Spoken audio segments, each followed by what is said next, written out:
Just because a woman thinks you're attractive does not mean she gonna have sex with you. For all the real dudes that mess with women, you know this already. Being good looking is not enough. Being good looking only gets you an opportunity to spit game. Do you know how many times I went to the club and women come to me, oh, you're cute, you're good looking, and I don't go home with them. I get nothing. I just got a compliment. For all you dudes that go to the club or go to the party and stand on the wall with your hanging earring and think she gonna come up to you, you not gonna get nothing. She gonna go home with the dude that drop his nuts and go say something to her, initiate the conversation. You just standing there. How many times you seen a fine ass woman with a dude that's not the best looking dude? Why? Because he ain't focused on how he look. He focused on being a man and beating that shit up. Facts. Today, I'm going to tell you about the 3 main attraction cues that make women want to sleep with men. The majority of women will exhibit a need for validation as the first sign that they want to lie down with a man.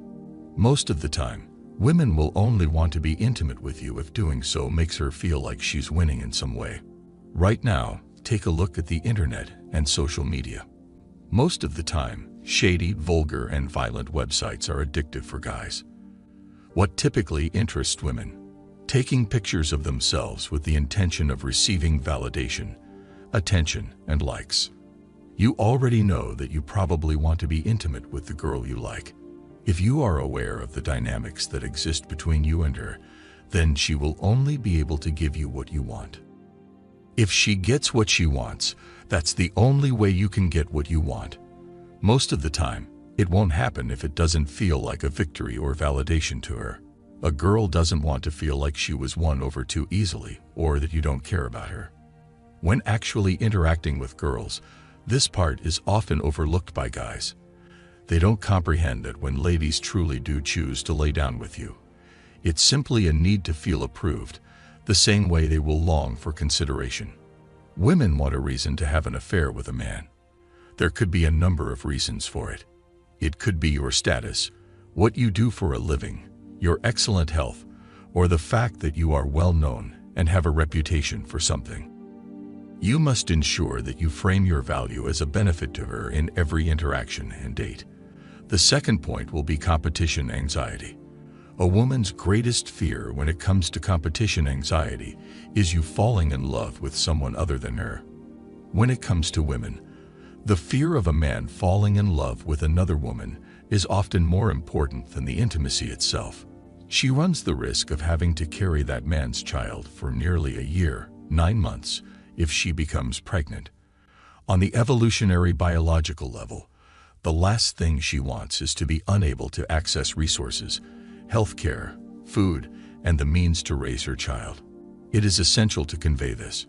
She doesn't want you to fall in love with a different woman than her if you're a valuable man. Because what they're really trying to do is lock you down and begin to get you emotionally invested in them on a human-to-human level. If women see that other women are already interested in you, this is going to be the biggest driving factor for them to be intimate with you quickly. In the long run, you might actually have more options if you can figure out how to use competition anxiety. Children are the third point. Having an affair with a man can result in pregnancy.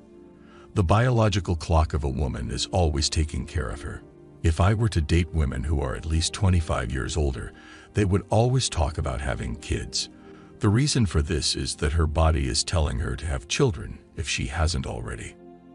The way you speak, your tone, and how strong your voice is are all crucial factors in dominance. The reason is that they frequently serve as clear cues for intimacy. The provisioning side occupies the second half of that.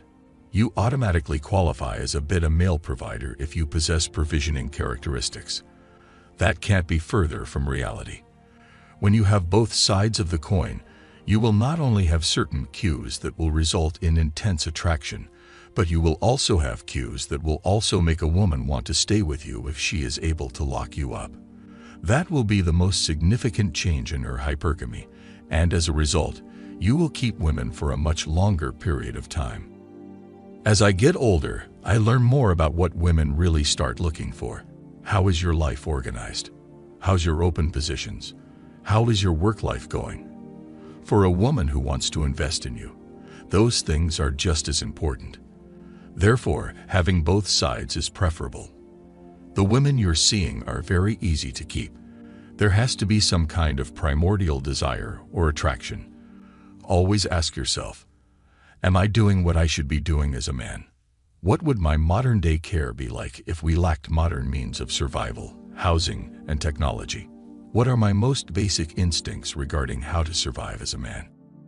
Food, shelter, and other similar items are likely to be included in this. What made it possible for a man to survive was his basic characteristics. As a result, number 4, you must constantly be building. In the long run, a guy who is always building something is more attractive to a woman. I couldn't care less assuming you're fabricating your business or your physical makeup in the exercise center. The most important thing is to be building. You will outperform everyone else when you comprehend those 3 attraction triggers and the power of building. I hope you enjoyed watching this video. Subscribe, like, and comment, and we'll see you in the next one.